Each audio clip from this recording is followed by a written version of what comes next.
Olhe para as taxas de atrito. Olhe para o enfraquecimento do exército ucraniano. Olhe para o fortalecimento dos russos, dia após dia. A guerra acabou. É este acordo horrível para os ucranianos agora, ou é um acordo ainda pior no futuro? Eu não quero fingir que sem garantias de segurança, sem OTAN, sem nada, sem territórios de volta, nada disso é um bom acordo para a Ucrânia. É um acordo horrível, é uma paz humilhante. Mas é a única opção no momento sobre a mesa. Então, eu realmente acho que os americanos percebem que foram derrotados na Ucrânia.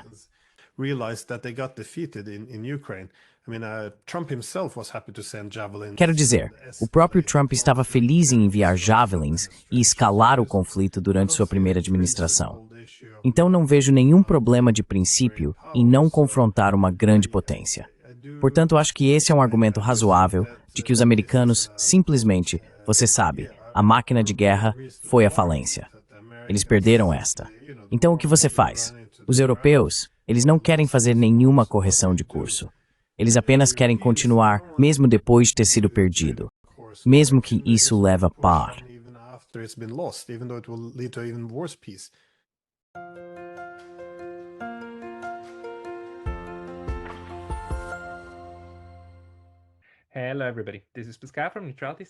Olá, pessoal. Aqui é Pascal dos Estudos de Neutralidade.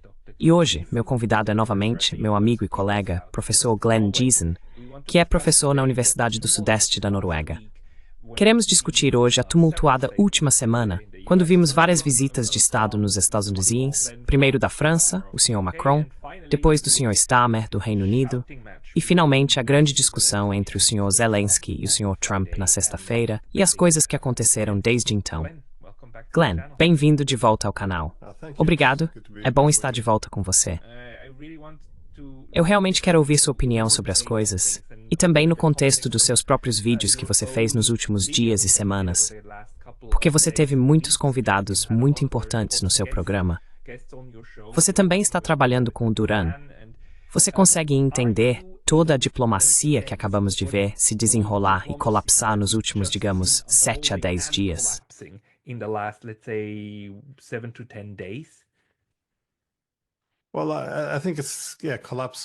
Bem, eu acho que colapso da diplomacia é a palavra certa. E eu estava comentando sobre isso também. Mas além da política por trás disso, acho muito perigoso como a própria diplomacia tem se desintegrado, porque vemos que você sabe por que eles teriam essa disputa na frente das câmeras. E eu fiz um ponto. É importante notar que você tem dois públicos. Eles estão conversando entre si, mas também estão tentando pressionar um ao outro, alcançando o público. Então, eu teria presumido que se as câmeras não estivessem neles, eles não teriam feito esse show. E eu concordo com Vance.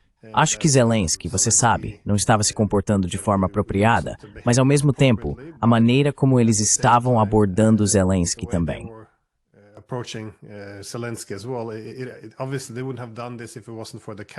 Obviamente, eles não teriam feito isso se não fosse pelas câmeras. Agora você pode argumentar que eles estão sendo defensivos ou ofensivos, mas seja o que for, isso geralmente não é feito na frente das câmeras. Mas esta é uma nova diplomacia de megafone. Você apenas grita para o público, vê quem pode gritar mais alto. E eu acho que o papel do controle da narrativa é tão importante hoje em dia que torna muito difícil ter diplomacia. E eu sei que os europeus estão bastante horrorizados, pensando, oh, meu Deus, como você pode fazer isso na frente da câmera? Isso é inapropriado. Mas como os europeus são melhores? Eles estavam lutando uma guerra por procuração contra a Rússia, a maior potência nuclear do mundo.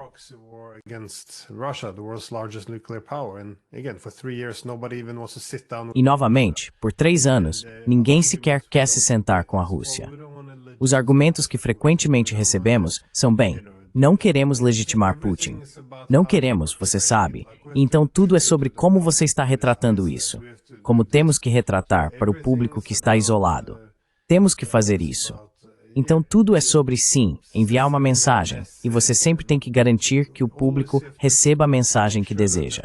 E assim é muito difícil fazer diplomacia. De fato, a diplomacia é permitir de que todas essas centenas de milhões de pessoas atualmente.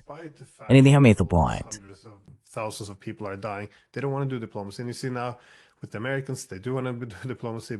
E agora você vê, com os americanos, eles querem fazer diplomacia, mas tanto os ucranianos quanto os americanos se envolveram em uma discussão acalorada. Acho que era previsível, não a esse ponto, eu não esperava isso. Mas antes de se encontrarem, era óbvio que não era simples assinar um acordo. O documento que eles haviam publicado era tão vago sobre os minerais, obviamente não havia sido resolvido. E a questão das garantias de segurança está no centro do que eles estavam tentando vincular a esse acordo energético. Então acho que a ideia de que eles foram lá, não para assinar um acordo, mas para fazer uma negociação de última hora sobre o que isso realmente significa, e depois fazer isso na frente das câmeras, foi uma receita para o desastre. Não sei quem gerenciou isso, mas foi terrível de assistir.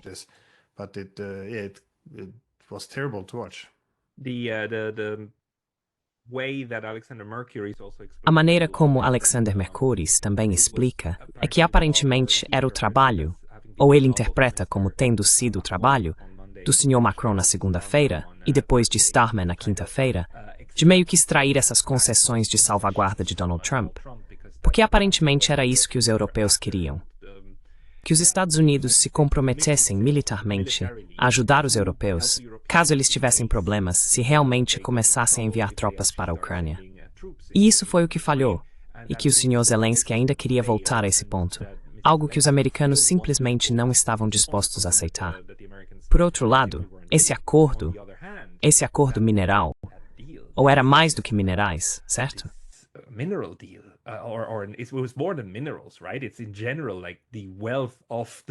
Em geral, é como a riqueza do Estado ucraniano que estava prestes a ser entregue. Isso me pareceu uma ideia horrível para a Ucrânia fazer em primeiro lugar. Quero dizer, estou meio que aliviado que a Ucrânia não assinou isso, porque para mim pareceria como se você estivesse entregando coisas para sempre, 50% da riqueza da sua nação para sempre no futuro. Você acha que isso foi sério? Quero dizer, também, Alexander Mercouris continua dizendo que o acordo mineral foi originalmente ideia do Sr. Zelensky. Isso também é verdade, mas os americanos inverteram a situação e transformaram isso em um reembolso, em vez de uma promessa futura de lucros, em vez de aceitar o suborno. Como você interpreta o que esses diferentes atores realmente tentam fazer uns com os outros?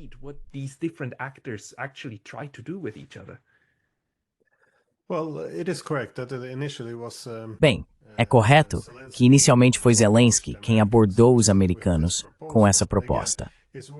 Novamente, vale a pena notar aqui que este é um acordo imensamente horrível para os ucranianos entregarem todos esses recursos que eles definitivamente precisam para realmente reconstruir o país depois.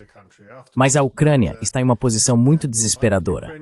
E se eles não acabarem com esta guerra, o exército ucraniano, estamos assistindo ao seu colapso. Os russos tomarão enormes territórios. Eles tomarão a maioria desses recursos.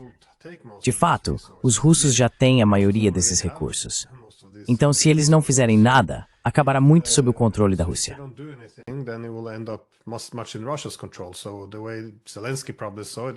Então, da forma como Zelensky provavelmente viu, vamos prometer isso aos americanos, se eles estiverem dispostos, mais ou menos, a lutar por isso. Da forma como eu vi, os ucranianos queriam isso como uma garantia de segurança, efetivamente comprando assistência militar americana contra a Rússia. Mas como Trump disse, isso não é o que eles querem.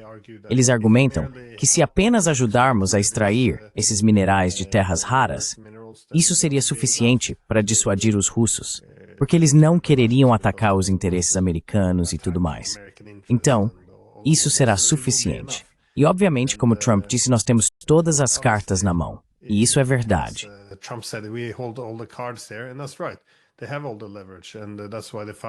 Eles têm toda a vantagem. E é por isso que acharam essa pressão de Zelensky inapropriada. Mas eu não acho que isso iria funcionar. Porque, como você disse, as garantias de segurança são tratadas como algo sem problemas. Você dá garantias de segurança, e agora eles não precisam se preocupar tanto. Mas como sempre digo, em qualquer acordo de paz, você quer remover os incentivos para reiniciar o conflito. Ótimo. As garantias de segurança podem dissuadir a Rússia, o que é ótimo. Então, é menos provável que a Rússia renove as hostilidades, mas ao contrário da narrativa que nos é apresentada todos os dias.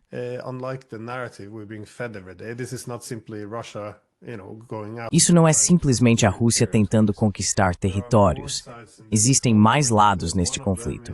Um deles é que a OTAN realmente começou essa guerra em 2014, ao derrubar o governo, e sabotou todos os acordos de paz significativos desde então, para manter uma guerra longa, usando ucranianos para lutar contra a Rússia. Então, tem que ir para os dois lados. E já sabemos que Zelensky está bastante desesperado para conseguir o apoio dos americanos. Sabemos que no passado, ele até mentiu, por exemplo, sobre os mísseis russos atingindo a Polônia para tentar envolver a OTAN nesta guerra.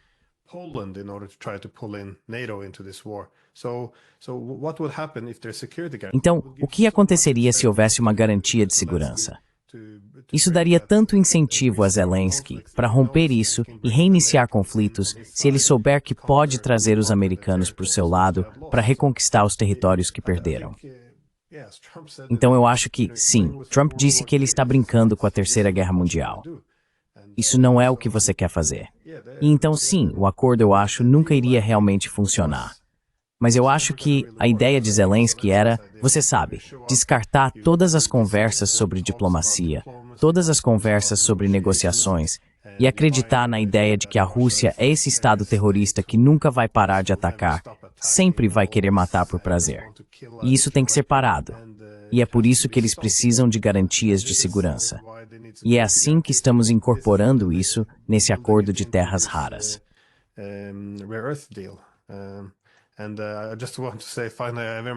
E eu só quero dizer finalmente que concordo muito com você. Acho que não é coincidência que Macron e Starmer tenham entrado no início. Acho que esses são os dois principais países na Europa que realmente importam agora como potências militares. Eles também têm alguma capacidade de interromper qualquer coisa que os Estados Unidos queiram fazer em termos de negociar a paz. E sim, vimos tanto Macron quanto Starmer levantarem a mesma questão. Precisamos de garantias de segurança dos Estados Unidos, porque os europeus não podem enviar o que chamam de forças de paz em solo na Ucrânia, a menos que tenham o apoio americano, porque a Rússia os destruiria todos. Eles não vão aceitar isso. Do ponto de vista da Rússia, eles invadiram a Ucrânia para impedir a incursão da OTAN na Ucrânia.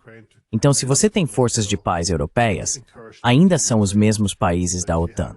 European peacekeepers, it's still the same NATO countries. It would be a stepping stone. They would never leave, and it would be a stepping. Seria um trampolim. Eles nunca sairiam. E seria um trampolim para a adesão de fato à OTAN. Então eles não vão aceitar isso.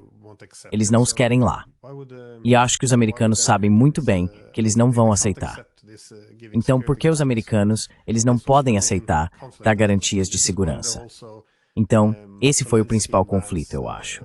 E foi quando Zelensky e Vance também se enfrentaram, quando Zelensky continuou rejeitando toda a ideia de ter qualquer diplomacia que não era possível, e fechou o que Vance estava tentando avançar. Então eles queriam que Zelensky concordasse, sim, ok, faremos a paz, a guerra acabou, perdemos, aqui estão as exigências, entre para o Time America. E ele não fez isso. E foi quando as coisas rapidamente desandaram.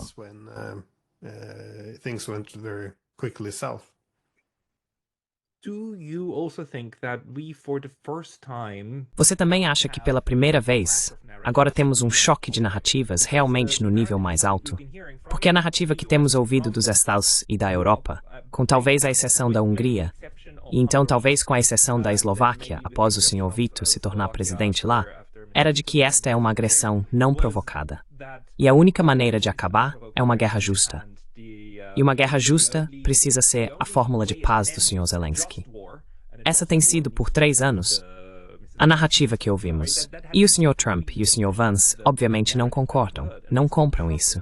Eles estão, na verdade, muito mais próximos do que temos discutido, da maneira como entendem o conflito. We've been discussing the way that they understand the conflict. Although they're still, Embora eles ainda estejam, quero dizer, ainda estou esperando por algumas declarações claras. Quero dizer, por exemplo, algo que o Sr. Vance poderia ter jogado no Sr. Zelensky é tipo, porque você não aceitou o acordo que tinha em abril, certo? Em 2022. Por que você não aceitou o de Istambul? Quero dizer, isso teria sido algo que ele poderia ter jogado nele, mas não fez. Então algumas coisas ainda precisam ser vistas em como eles veem as origens do conflito. Mas quando se trata do que eles querem alcançar, parece que a posição deles e a análise da situação estão muito mais próximas das nossas do que nos últimos 3 anos.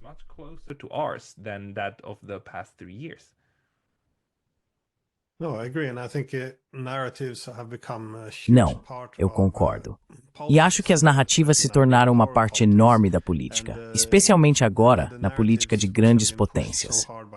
As narrativas que foram empurradas com tanta força pela OTAN nos últimos anos sempre são altruístas e baseadas em princípios. Mas, como vemos, as narrativas sempre se traduzem em uma longa guerra sem exceção. Então você mencionou a ideia de que a guerra foi não provocada. Quero dizer, isso é objetivamente falso. É uma das guerras mais provocadas das últimas décadas. E, novamente, pessoas do lado americano reconhecem isso. Falamos muitas vezes sobre o diretor da CIA, claro, dos Estados Unidos, também apontando anos atrás que isso começaria uma guerra se tentássemos fazer isso. Mas por que não provocada? Bem, não provocada é porque se fosse uma guerra provocada, então reconhecemos que os russos realmente têm algumas preocupações legítimas de segurança que foram ignoradas.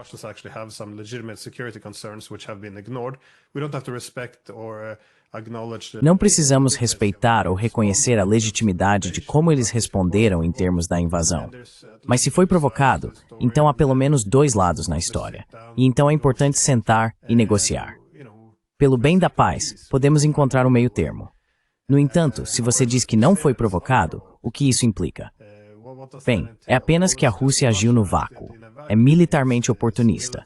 Queria conquistar territórios. Agora, de repente, a diplomacia e a guerra parecem muito diferentes. Se você fizer diplomacia agora, é perigoso.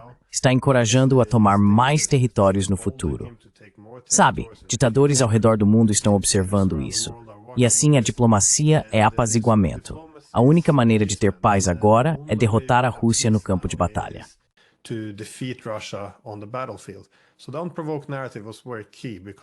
Então, a narrativa de não provocação foi muito importante porque a OTAN, após sabotar as negociações de paz em Istambul no início de 2022, encerrou toda a diplomacia. Eles disseram que não iriam mais conversar com a Rússia. Isso será resolvido no campo de batalha.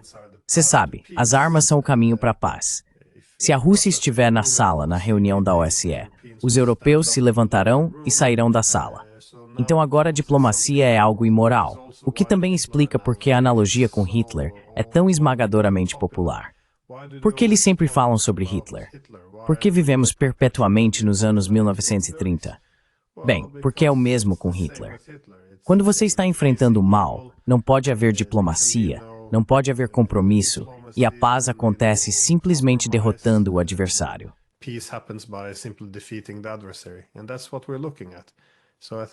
E é isso que estamos analisando. Então acho que todas essas coisas que estamos dizendo soam maravilhosas. Sabe, depois desta guerra, a Ucrânia obterá sua adesão à OTAN.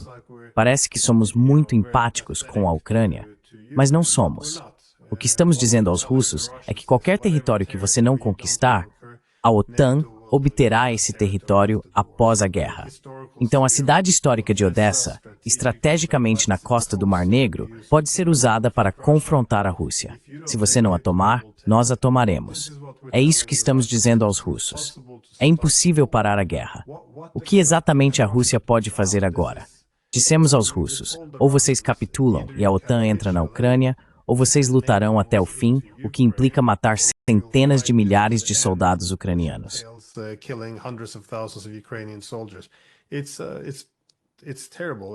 É terrível. E então, quando as pessoas ficam chocadas ao ver, oh meu Deus, os americanos votaram com a Rússia na ONU, o que foi novamente histórico. Mas o que eles realmente disseram? Bem, eles não queriam culpar tudo na Rússia. Eles disseram, sabe, havia muitos lados nesse conflito. Não vamos colocar toda a culpa nos russos. Por quê? Bem, você pode vir nossa mídia sugerir que ele foi comprado pelo Kremlin como um agente secreto, ou se você disser que um lado é completamente culpado, o outro lado é completamente inocente. É muito difícil encontrar um compromisso agora. Qualquer coisa que você dê ao oponente agora é ilegítima. é simplesmente recompensar a agressão.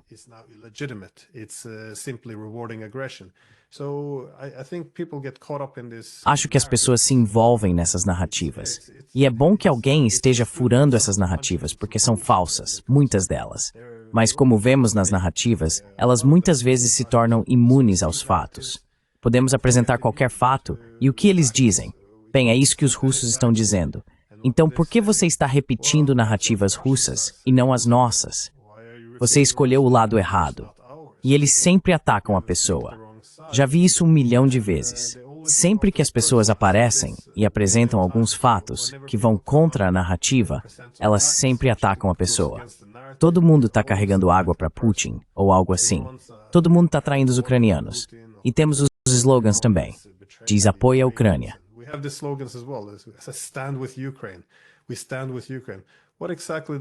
Estamos com a Ucrânia. O que exatamente isso significa? Significa que vamos continuar a guerra, mesmo que a maioria dos ucranianos queira negociações, até dispostos a ceder território para conseguir a paz. Significa que não vamos ter diplomacia, continuando isso até que ainda mais pessoas estejam mortas e ainda mais território seja perdido. O que é esse apoio à Ucrânia? E quando apoiamos a Ucrânia, isso também significa que não podemos minar a legitimidade de Zelensky.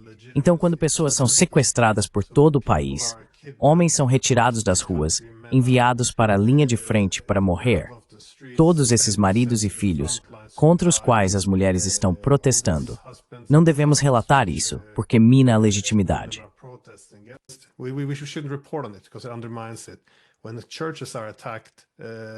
Quando as igrejas são atacadas, a Igreja Ortodoxa, não devemos dizer nada, porque, bem, isso prejudica Zelensky. Quando eles eliminam a oposição política, a mídia de oposição, não devemos dizer nada. Então estamos dispostos a fazer coisas horríveis aos ucranianos em nome de apoiar a Ucrânia. Então são todas narrativas, são todos slogans. É lixo, não é a realidade. Então eu gosto do fato de Vance ter levantado essa questão, essa conscrição ou recrutamento. Mas claro, algumas coisas foram bastante desagradáveis, como criticar por não usar terno. Quero dizer, para mim isso é um pouco exagerado. Não há sentido em humilhar um homem também. Então, houve alguma intimidação ali, eu admitiria, sim.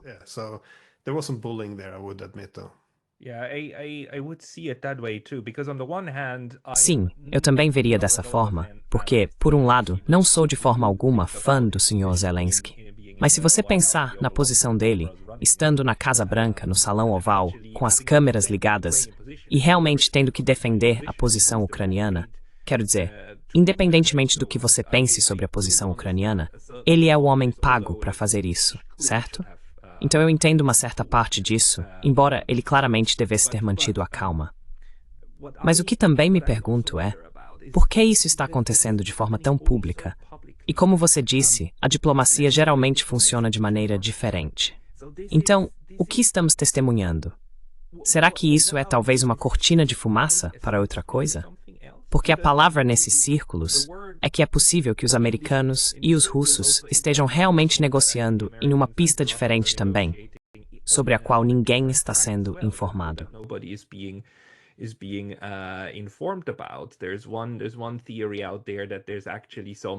Há uma teoria de que estão ocorrendo negociações à moda antiga de embaixada para governo através de canais seguros entre os americanos e os russos, a fim de se aproximarem de um entendimento bilateral sobre o que deve acontecer. E sabemos pelos russos que, para eles, isso inclui pelo menos uma abordagem comum em relação a uma estrutura de segurança, não apenas na Ucrânia, mas muito, muito mais, certo? Estrutura de segurança europeia e global também. Você acredita que há outra via de diplomacia acontecendo além dessa cortina de fumaça que podemos estar vendo, destinada ao consumo público? E que também pode ser destinada a manter os europeus ocupados, porque agora eles estão tão ocupados consigo mesmos que me pergunto se há alguma outra agenda aqui.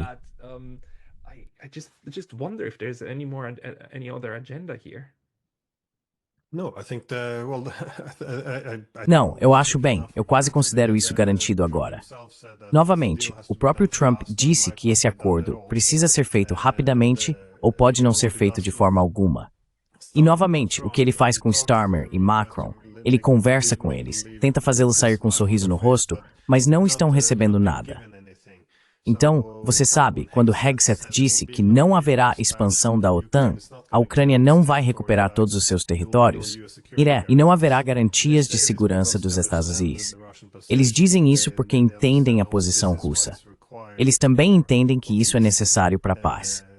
E além disso, eles foram bastante claros, pelo menos a administração Trump, ao dizer que a guerra foi perdida.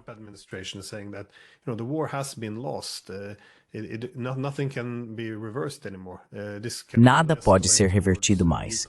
Isso só pode escalar para uma guerra nuclear. Está empurrando a Rússia ainda mais para a China. Não há mais nada a ganhar. Eles realmente querem que essa guerra termine agora. Então, mas como eles podem fazer isso? Novamente, os russos concordam com isso. Os americanos concordam.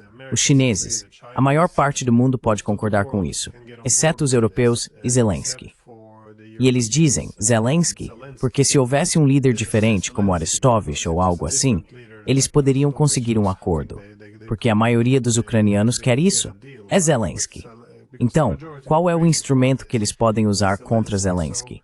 Se ele não se alinhar, o que você faria se estivesse nos Estados Unidos?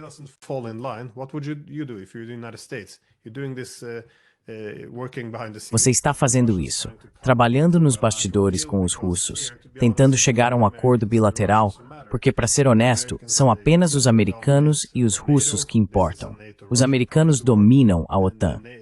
Esta é uma guerra por procuração entre a OTAN e a Rússia. E a Rússia efetivamente venceu a guerra. Este é o realismo. São os americanos e os russos que determinarão o desfecho agora. Então eles estão tentando chegar a uma posição comum, mas precisam conseguir o apoio dos americanos, dos europeus e de Zelensky. Então o que você faria? Bem, eles têm uma grande carta sobre Zelensky. Se ele não quisesse alinhar, eles podem questionar sua legitimidade, e já fizeram isso antes.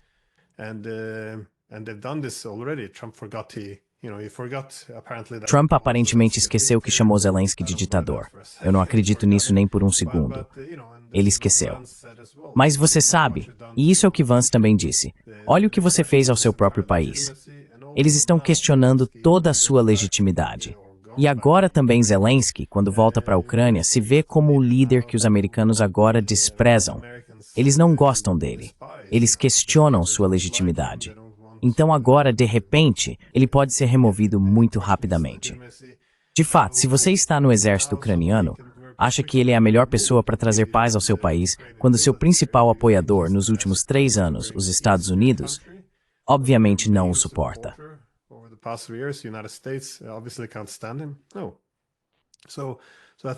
Não. Então acho que essa é a pequena ameaça velada que eles têm, ou seja, vamos removê-lo. E é o mesmo com os... Bem, não é o mesmo, mas com os franceses e os britânicos. Você sabe, veja como ele ofereceu, sabe, podemos fazer um grande acordo comercial com a Grã-Bretanha. Eles estão dando algumas vantagens, mas não vão ceder. A América não vai ceder na questão ucraniana. Então acho que estão tentando pacificar os europeus, ameaçando remover Zelensky. E os americanos querem acabar com esta guerra agora. E vão forçar. E você pode, claro, ver esse fiasco no Salão Oval atravessando.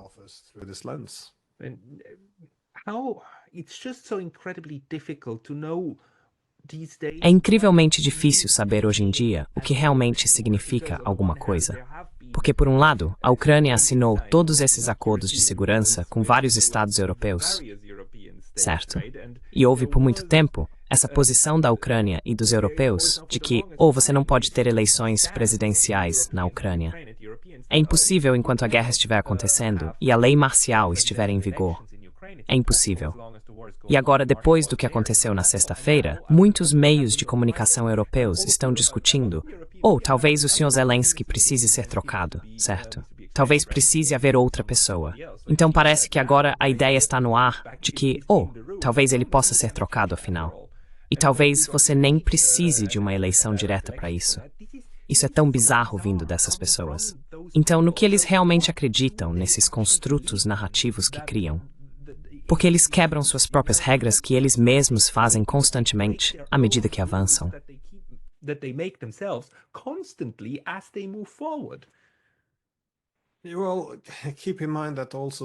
Bem, lembre-se de que também o secretário-geral da OTAN, depois que Pete Hegseth declarou que não haverá expansão da OTAN, isso tem que ser a base de qualquer acordo.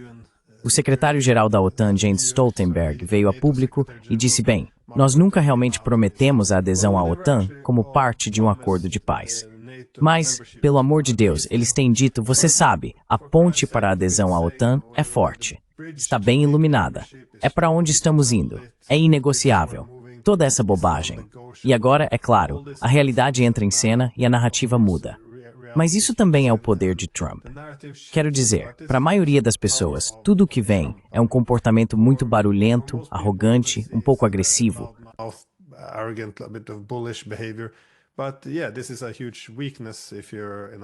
Mas sim, isso é uma grande fraqueza de muitas maneiras na política também.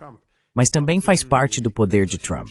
Ele entra, cria uma grande confusão, faz essas declarações bombásticas e agita tudo. E ao fazer isso, cria um enorme espaço de manobra onde antes nada podia ser feito. Então ele quebra narrativas e força os outros a quebrá-las também. É bastante interessante de assistir. Eu não acho que seja bom. Não é bom para um político, porque você quer ser previsível. Mas, veja o que fizemos no Ocidente. Nos trancamos essas narrativas loucas de que você sabe, não podemos falar com nós unidos. Armas, seu caminho à paz.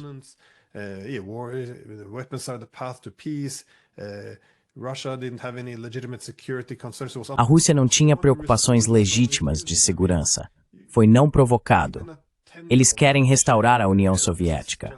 Quero dizer, até uma criança de 10 anos deveria estar balançando a cabeça. Isso é tão estúpido agora. Não faz sentido algum. Então, quando ele vem, ele consegue simplesmente passar por tudo isso. E você sabe, ele pode dizer fatos que não são reais. Ele pode inventar coisas, como Zelensky ter 4% de aprovação. Isso não está correto. Quero dizer, Zelensky não poderia mais ganhar uma eleição se fosse uma eleição livre. Mas 4% não é real. Não pode ser real, eu acho. Então, não, ele está inventando coisas à medida que avança, mas ele se safa de tudo. É uma fraqueza, mas também funciona como uma vantagem, às vezes.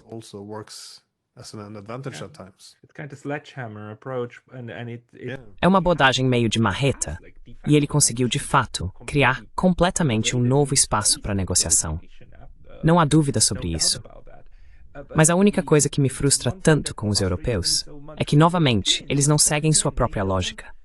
Eles não seguem o próprio mundo que criam. Quero dizer, novamente, a ideia tem sido, a Ucrânia tem o direito de se juntar à OTAN. E mesmo que os Estados Unidos digam não, ainda mantemos que a Ucrânia tem o direito de se juntar à OTAN. Não, não é assim que a OTAN funciona. Não é assim que funciona. Você é quem nos disse que a OTAN precisa de consenso. E os Estados Unidos. Não só você desconsidera isso, mas também a Hungria é membro e disse não por muito tempo. Você está nos dizendo claramente que a Hungria não tem nada.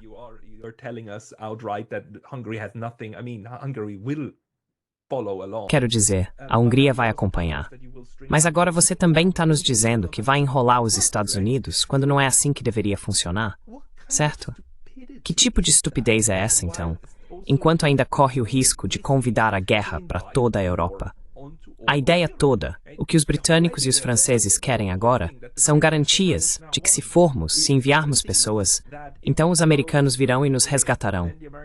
Mas isso ainda significaria lutar na Europa. Quero dizer, você está arriscando a segurança nacional da França e da Grã-Bretanha. Para quê? Para a Ucrânia ter o direito de se juntar à OTAN? Por que você arriscaria isso se a OTAN está lá para protegê-lo do risco?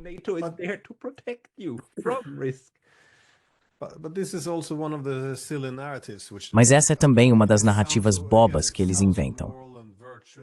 E novamente, soa moral e virtuoso. A Rússia não deveria ter voz no que a Ucrânia faz. Ela tem sua própria política externa.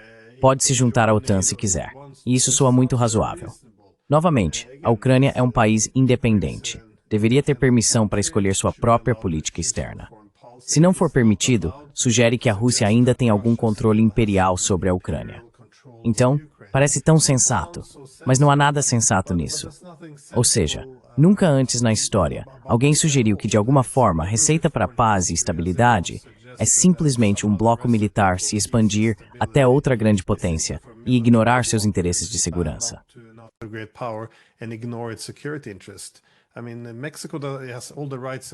Quero dizer, o México tem todos os direitos do mundo em termos de política, direitos políticos, direitos econômicos, mas não tem o direito de hospedar bases militares russas e chinesas. Se tentar fazer isso, será atacado como a Ucrânia está sendo. E isso não é apenas uma declaração de apoio, é apenas uma realidade. Então, o que fizemos na Europa após a Guerra Fria foi dizer, bem, o que representa a Europa? Bem, a OTAN representa a Europa. Todos deveriam fazer parte da OTAN, exceto a Rússia, que agora acaba em uma situação. E a Rússia não deveria ter nenhum direito de veto sobre a OTAN.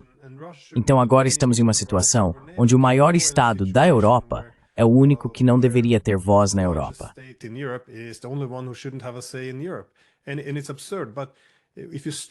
E é absurdo. Mas se você tirar o poder de veto institucional que a Rússia tem, ou a voz que ela tem em dizer não, você não pode construir essa infraestrutura militar e mísseis em nossas fronteiras. Você não pode fazer isso. Se os privarmos de sua voz institucional, então eles ficam apenas com o militar. E é isso que estamos vendo agora. Então é muito estranho. Todo mundo sabia que isso ia acontecer. Quero dizer, Merkel uma vez disse que tentar colocar a Ucrânia na OTAN seria interpretado como uma declaração de guerra por Moscou. E depois dizemos, oh não, foi não provocado. Quero dizer, você não pode ter as duas coisas.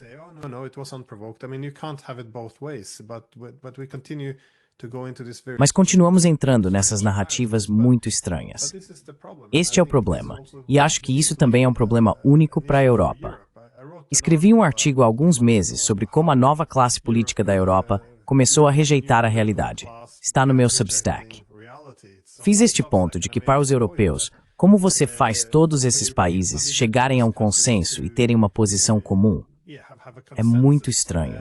Você não tem os mesmos interesses nacionais, especialmente em um mundo multipolar, onde os interesses divergem mais. Então o que você faz? Bem, você tem que enquadrar tudo como certo versus errado. Você já viu isso nos anos 90. Devemos expandir a União Europeia? Bem, todos tinham que concordar.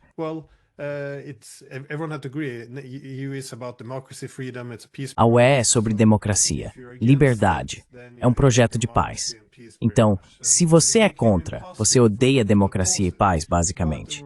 E tornou-se impossível para as pessoas se oporem a isso. Mas havia desafios reais com isso, que nunca foram abordados, porque deslegitimamos a dissidência democrática, a oposição, porque é muito simples, é bom ou ruim. E fazemos o mesmo, claro, com a política externa. Então, o que acontece quando há realmente dissidência? Pessoas dizendo, bem, isso não faz sentido. Você não pode simplesmente expandir um bloco militar hostil até as fronteiras russas e esperar, que eles simplesmente capitulem. Isso vai desencadear uma guerra. Bem, o que fazemos?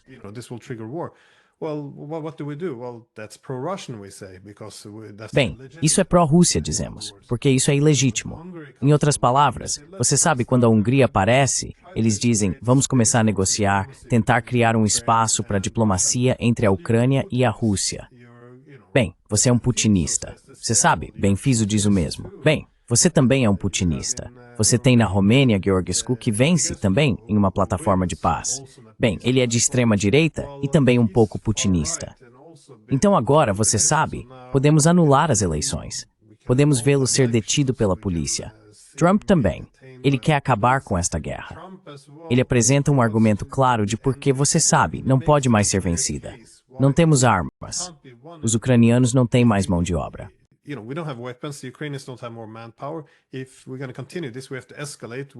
Se vamos continuar com isso, temos que escalar, o que poderia levar à Terceira Guerra Mundial. Mas o que dizemos? Ele pode estar comprado pelo Kremlin. Você sabe, lembra do Russiagate? Você sabe, não o verdadeiro Russiagate, mas a narrativa. E só usamos essas histórias para privar qualquer oposição de legitimidade.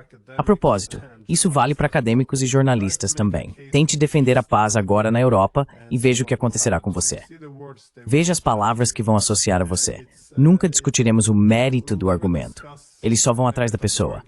Só há uma posição correta. É por isso que apoiar a Ucrânia significa continuar lutando até o último ucraniano.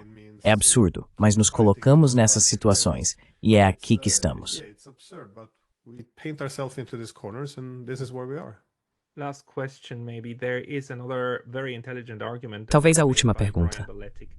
Há outro argumento muito inteligente feito por Brian Berletic, de que, no geral, o que os Estados Unidos estão fazendo no momento ainda está dentro do seu caráter. Na verdade, há uma longa história dos Estados Unidos basicamente revertendo o curso sempre que encontram um obstáculo com os russos, mas nunca o fazem para realmente mudar sua política, mas para ganhar tempo para lutar contra os russos em outro momento. E ele lembra do grande reset sob Obama em 2009 e 2010, quando Hillary Clinton, junto com o Sr. Lavrov, literalmente apertou um botão de reset, e todos estavam sorrindo.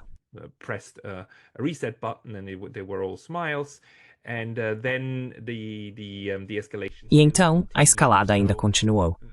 Então sua interpretação é que o Sr. Trump está apenas continuando essa política. E você poderia estender esses argumentos para a Guerra Fria e dizer que sempre houve momentos de detente, mas a detente foi seguida novamente por militarização, como, por exemplo, sob Reagan, para pressionar a Rússia. Você também acha que esse é o caso? Ou você vê a mudança atual na política sob a administração Trump de uma maneira diferente?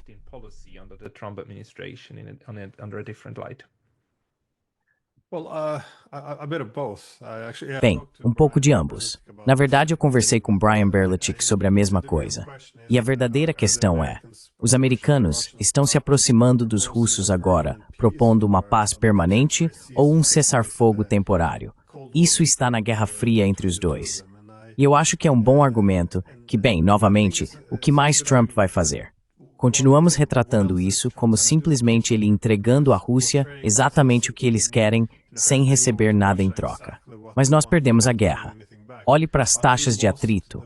Olhe para o enfraquecimento do exército ucraniano. Olhe para o fortalecimento dos russos, dia após dia.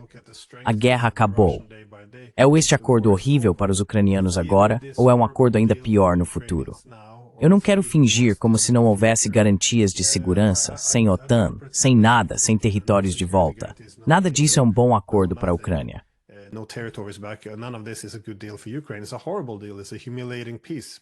É um acordo horrível. É uma paz humilhante, mas é a única opção na mesa no momento. Então, eu acho que os americanos perceberam que foram derrotados na Ucrânia. Quero dizer, o próprio Trump estava feliz em enviar javelins e escalar o conflito durante sua primeira administração. Então, não vejo nenhum problema de princípio em não confrontar uma grande potência. Acho que é um argumento razoável que os americanos simplesmente, você sabe, a máquina de guerra foi ao chão. Eles perderam esta. Então, o que você faz? Os europeus não querem fazer nenhuma correção de curso. Eles só querem continuar mesmo depois de ter sido perdido, mesmo que isso leve a uma paz ainda pior. Então, acho que os americanos são mais pragmáticos. E é isso que você pode ver. Eles podem estar se reagrupando e indo atrás dos russos em um dia diferente. De fato, eles são bastante abertos sobre o que querem.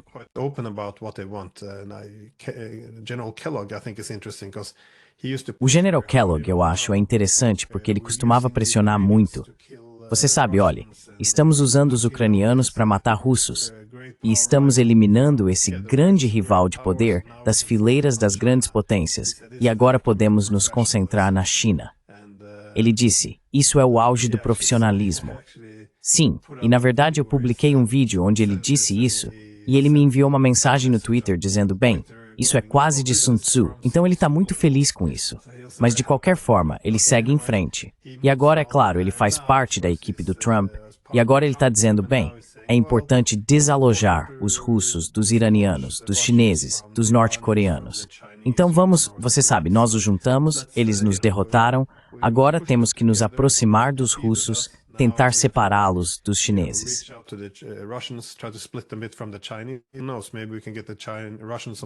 Quem sabe, talvez possamos conseguir que os russos se juntem a nós para derrotar os chineses no futuro. E se os chineses forem derrotados novamente, então eles podem ir atrás dos russos novamente. Então eu acho que sim, há uma parte disso que é simplesmente mudar de rumo e fazer um cessar-fogo temporário antes de tentarmos novamente com os russos. Por outro lado, a Ucrânia foi realmente nossa última oportunidade de derrotar a Rússia, de quebrá-los. Quero dizer, este é um país enorme que, bem, os americanos conseguiram controlar após 2014. Eles assumiram o controle de muitas partes do governo ucraniano e dos serviços de inteligência.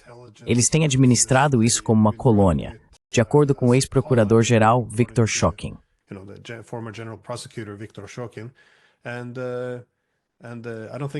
E eu não acho que vamos ter essa oportunidade novamente.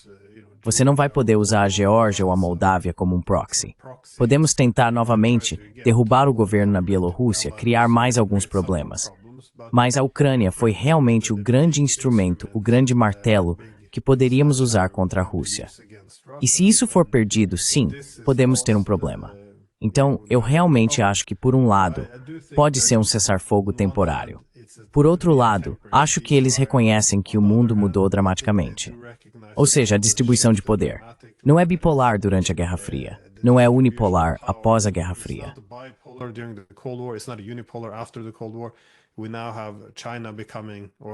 Agora temos a China se tornando, ou já tendo se tornado, a maior e mais poderosa economia.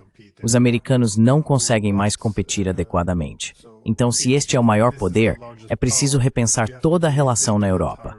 Fazia sentido ter a Rússia como o vilão, se este fosse o principal oponente em um mundo eurocêntrico. Mas pode ser que os americanos estejam simplesmente se ajustando a uma nova distribuição internacional de poder. Então, novamente, posso estar errado, mas não sei. Não tenho certeza se é simplesmente o mesmo que em 2011, com, você sabe, outro reinício. Foi 2011? 2009, 2010? Sim, desculpe, sim. Eu pensei sim. Was it 11, the resets? 10, 9 and 10 when they... Oh, 9, 10, yeah, sorry, yeah. I thought, yeah. So in a sense, your interpretation is that the Americans... Então, de certa forma, sua interpretação é que os americanos são apenas alunos muito melhores de Maquiavel. Eles simplesmente sabem que você não continua apostando em um cavalo perdedor. Custos irrecuperáveis são custos irrecuperáveis. Você recupera o que pode, mas não faz isso por um sentimento de tipo, vamos ter paz eterna com os russos e todos cantar Kumbaya. É apenas um cálculo frio. It's just a cold calculation. No, I think they're being very pragmatic. Não, eu acho que eles estão sendo muito pragmáticos. E claro, muitas pessoas veriam isso como imoral. Eu não acho que necessariamente seja. Acho que na tradição realista, os políticos se tornaram obcecados demais com o bem versus o mal. Eles acabam nessas cruzadas morais. Novamente, se você está pressionando por algo que não pode alcançar, como trazer a Ucrânia para a OTAN, é por isso que pessoas como o professor Mearsheimer apontaram desde 2014, se você está tentando fazer isso, você só vai garantir a destruição deles. Então as pessoas estão dizendo não, mas para ter um caso moral, por que temos que puxá-los para a OTAN? Caso contrário, estamos dando autoridade à Rússia.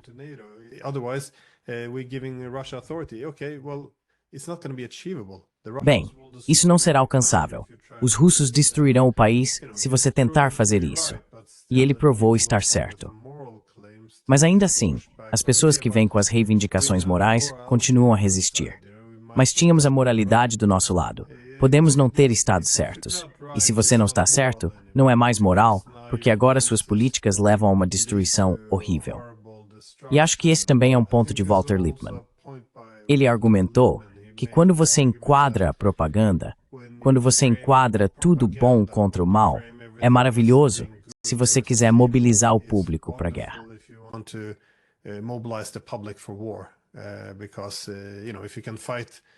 Porque se você pode lutar a guerra para acabar com todas as guerras, tornar o mundo seguro para as democracias, todas essas coisas, derrotar outro Hitler, então as pessoas estão todas a favor de outra guerra.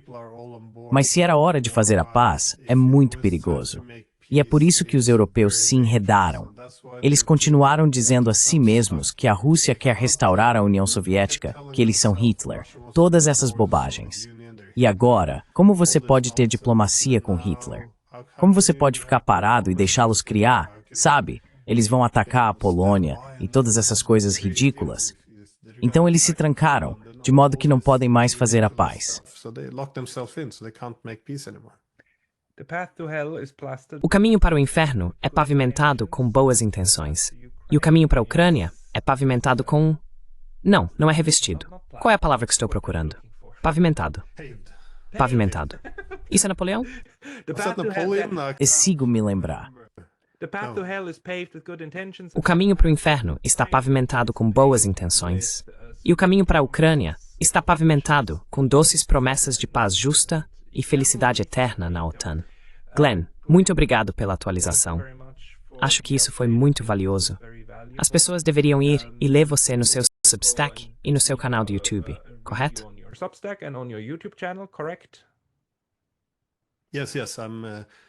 Sim. Tô principalmente no Substack e no YouTube atualmente. Também tenho Twitter. Mas sim, o Substack é uma ótima plataforma, na verdade. Não quero fazer muita promoção para eles aqui, mas você pode fazer seus artigos, você pode colocar os vídeos. Então sim, Glenn Deasing no Substack. Forma longa também, que Glenn faz regularmente. Assine o Substack dele. Ele sempre divulga informações muito boas. Prof. Glenn Deasing, obrigado pelo seu tempo hoje. Obrigado, Pascal.